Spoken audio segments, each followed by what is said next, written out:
Messire Jacopo est en grande discussion avec des habitants de la belle ville de Sienne, en Italie. On veut le pousser à prendre part au nouveau gouvernement qui va s'installer à la place de l'ancien dont on ne veut plus.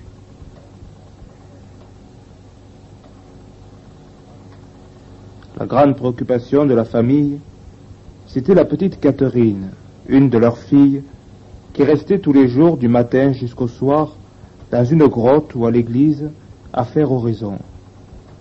Or, ce soir-là, une grande vision mit fin à l'enfance de Catherine de Sienne.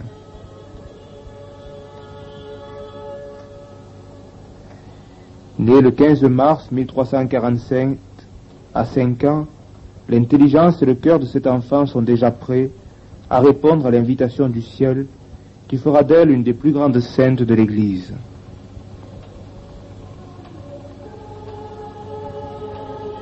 On se prépare pour la fête du Palio, une des plus populaires d'Italie. On met ses plus beaux atours. Tout le monde admire les cheveux de Catherine. Mais elle, le monde m'attire avec ses fausses joies. Voilà mes cheveux, ô mon Jésus. Voilà la preuve que je veux n'appartenir qu'à vous seul. Je suis faible et sans défense. Vous êtes ma force et ma protection.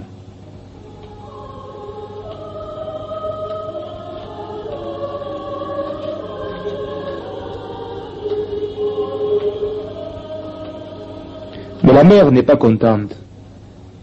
Qui t'a permis de te couper ainsi les cheveux? Mon confesseur, le père Tommaso, répond Catherine. Le père Tommaso, il va m'entendre. Si tu crois t'être débarrassé de tes cheveux, tôt ou tard ils repousseront. Le père intervient. Mais laisse-la, femme. Notre fille est un ange du ciel. Un ange du ciel. Un jour, les parents la surprennent en extase, environnée d'une grande lumière, une colombe volant au-dessus d'elle. Ils sont bouleversés. La mère se met à pleurer et demande pardon à Dieu de son incompréhension.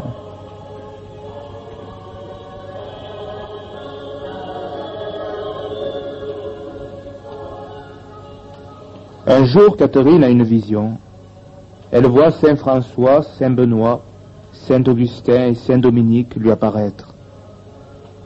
Et elle entend une voix qui dit « Ne crains rien, ma très douce fille, car selon ton désir, tu revêtiras un jour l'habit de dominicaine. »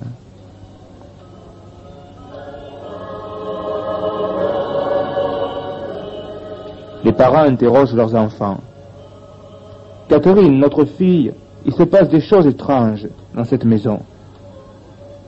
Nous devrions savoir, ton père et moi. » Catherine leur répond « Quand j'étais petite fille, je fis vœu de virginité à notre Seigneur, non par caprice, mais après longue et mûre réflexion. Maintenant que j'ai grandi, je maintiens le vœu que j'ai fait. »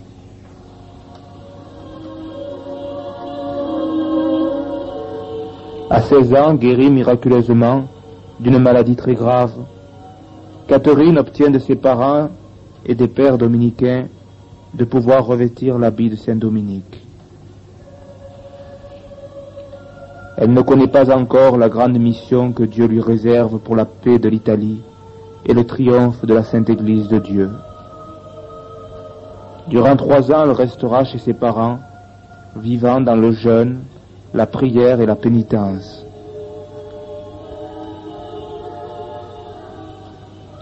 Son âme enflammée de charité est déjà toute consumée en Dieu.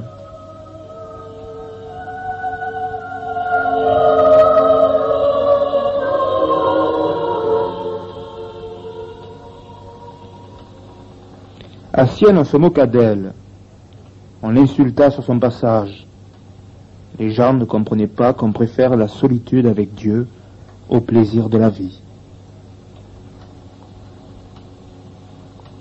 Le démon vient souvent la tenter. Catherine, pourquoi insister? Fais comme tout le monde. Tu es si belle et si jeune. Que fais-tu enfermée entre ces quatre murs? Allons, viens, tu seras heureuse. Viens, viens. Mon Dieu, où êtes-vous? Jésus, Jésus. Jésus, Jésus, mon très doux Seigneur. Où étiez-vous quand mon cœur était rempli de tant d'angoisse et parcouru par la tempête des passions? Et un jour une voix lui répondit: J'étais dans ton cœur même, ma fille. Je n'abandonne jamais ceux qui ne s'éloignent pas de moi.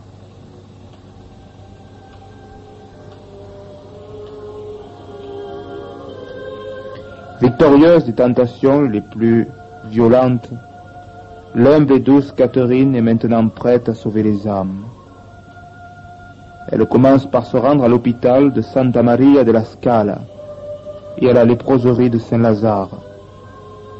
Là, infirmière infatigable, elle prodiguera ses soins jour et nuit. Son nom court déjà sur toutes les lèvres et tout Sienne commence à parler d'elle.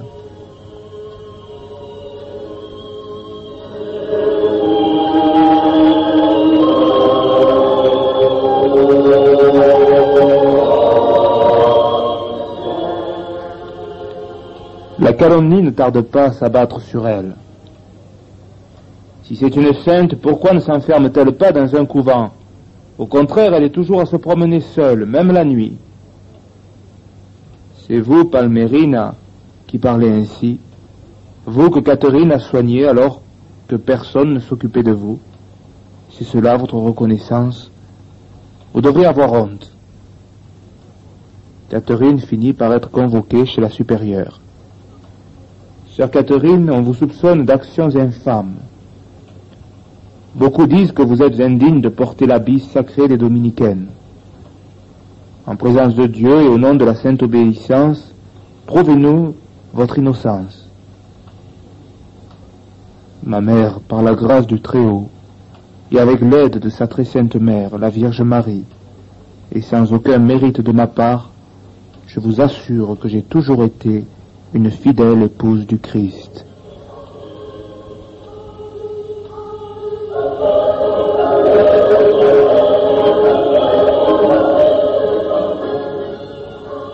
Un jour, Jésus lui apparaît et lui présente 2 couronnes, une de rose et une d'épines. Il lui demande laquelle elle choisit, et Catherine répond: Je désire vivre conformément à votre passion. Et elle prend la couronne d'épines.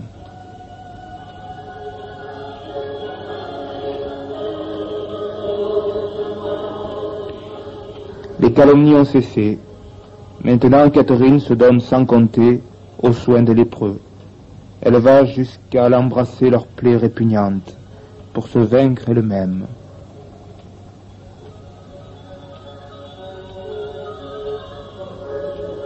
Après ces années de pénitence austère et de charité héroïque, Catherine est prête pour sa grande mission.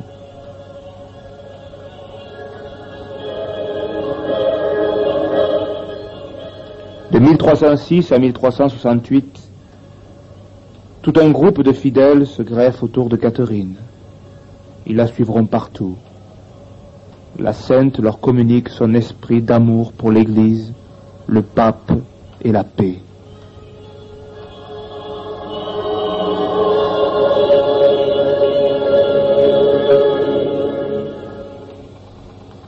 « 1370. Première année de la vie publique de Catherine. La fascination qu'elle exerce est telle qu'elle réussit à convertir même les pécheurs les plus obstinés. Ainsi, Francesco Saracini, violent et scandaleux, se convertit au seul regard de la sainte et change de vie. Toute la ville est inondée d'une pluie de grâce. Un jour, elle réussit à convertir 2 condamnés à mort, qui allaient mourir impénitents. On entend murmurer: Ne craignez point, aujourd'hui même vous serez avec Jésus au paradis.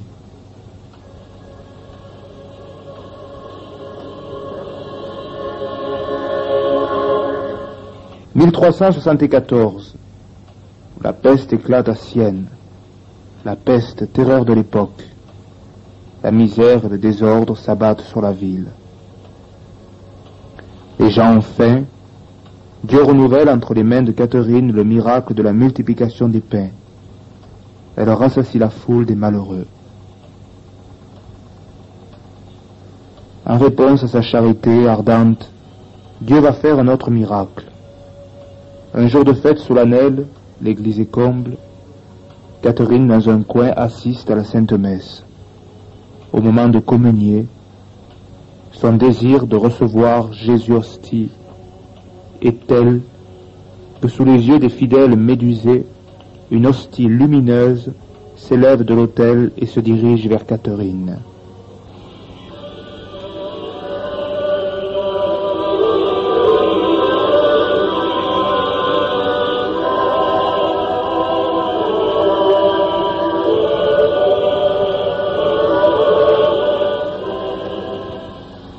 « 1370. Le pape a dû quitter Rome à cause des désordres de la ville pour s'installer en Avignon. Toute la chrétienté souffre de cette situation. Rome, la ville de Saint-Pierre et Saint-Paul, siège du vicaire du Christ, est abandonnée.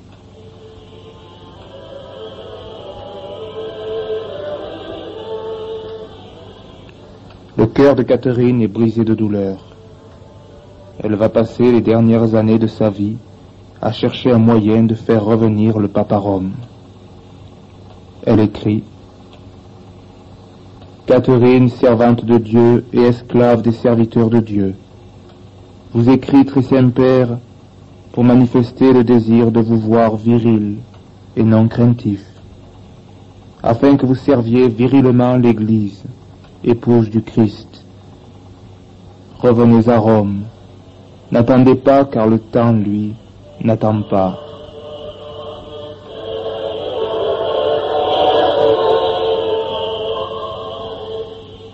Mais qui est cette téméraire qui ose parler ainsi au pape?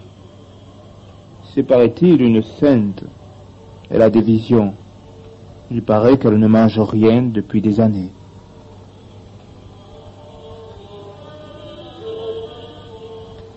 Les pères dominicains viennent de la convoquer à Florence. On va certainement la juger.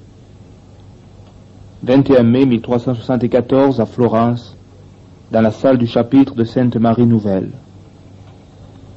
Catherine Benincasa a osé critiquer le gouvernement de notre Saint-Père le Pape Grégoire XI. Elle s'entoure d'un groupe de fidèles qu'elle incite à réformer l'Église et le clergé. Les chefs d'accusation sont plus que suffisants. Mais après les délibérations, le tribunal conclut: nous déclarons Catherine Benincasa innocente, fille dévote de notre Sainte Mère l'Église et religieuse tertiaire exemplaire.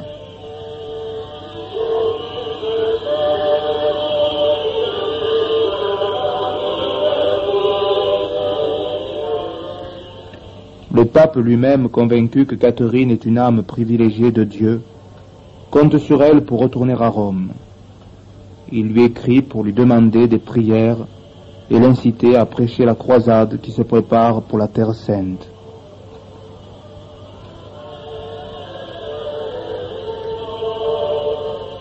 Un jour, sa mère vient rejoindre le groupe des fidèles qui entourent Catherine.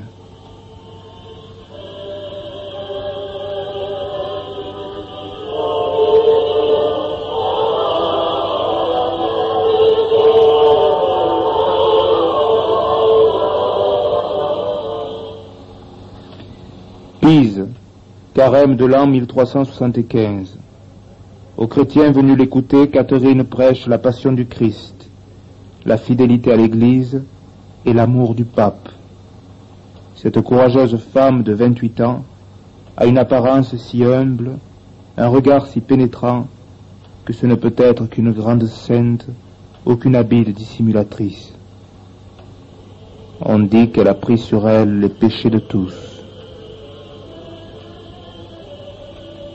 Un jour, devant un grand crucifix, dans l'église Sainte-Christine à Pise, elle demande que les plaies de Jésus, reçues dans sa passion, soient imprimées dans sa propre chair afin qu'elle soit plus unie à lui.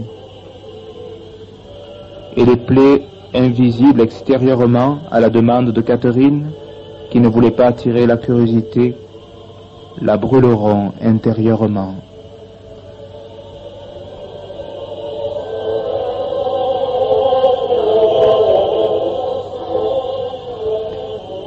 Épuisée par ses souffrances et ses prédications, elle poursuit sa mission. « Sœur Catherine, reposez-vous un peu. »« Non, non, allons, pour la gloire de mon Seigneur. » Elle s'efforça d'empêcher que plusieurs villes d'Italie ne s'unissent contre le pape, ainsi Lucques et Florence.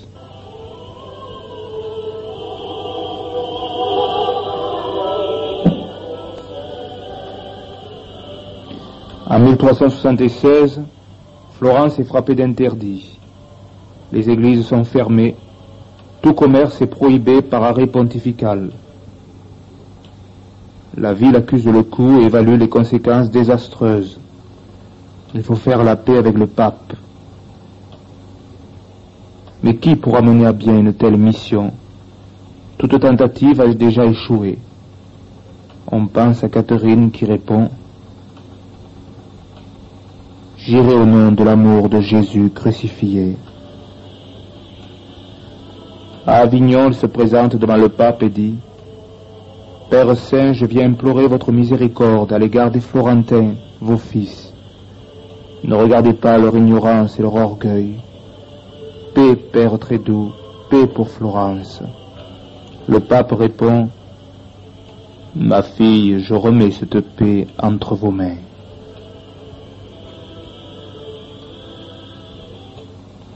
La réussite de sa mission lui attire des ennemis, mais personne n'ose l'attaquer. Et Catherine continue d'inciter le pape à revenir à Rome. Surmontant menaces et intimidations, elle finit par réussir à influencer Grégoire XI, qui se prépare au grand retour.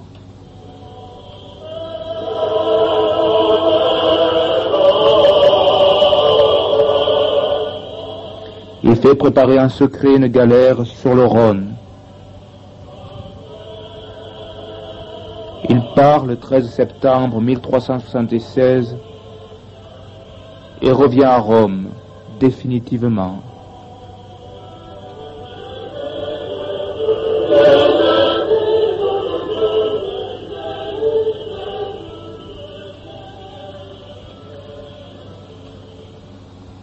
Grégoire XI, un pape français, plein de puissance et de gloire, élevé au milieu de la cour avignonnaise, sous la protection des plus puissants rois européens, revient dans une Rome qu'il n'a jamais vue, dans une ville pleine de désordre et de misère, mais dans son cœur résonne la voix de Catherine.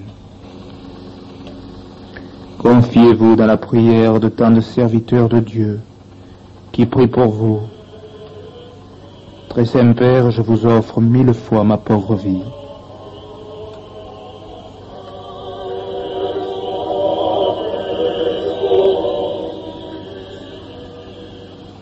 Mais Catherine n'est pas au bout de ses peines. À peine revenu à Rome, Grégoire XI meurt.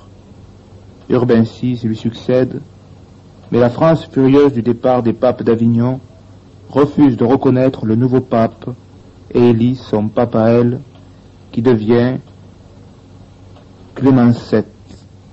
L'Église est à nouveau déchirée.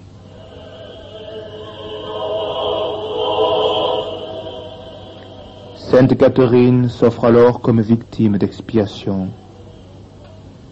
Jésus, ayez pitié de ce peuple. Éclairez-le afin qu'il reconnaisse et suive votre vicaire. Punissez-moi pour leurs péchés. Je vous offre ma vie. Prenez-la selon qu'il vous plaira, mais purifiez votre Église. Et Dieu accepta son offre.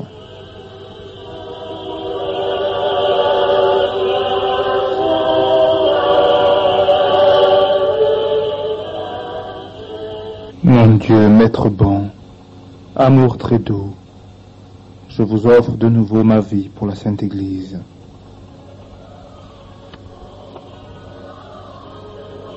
Père, entre vos mains je remets mon esprit.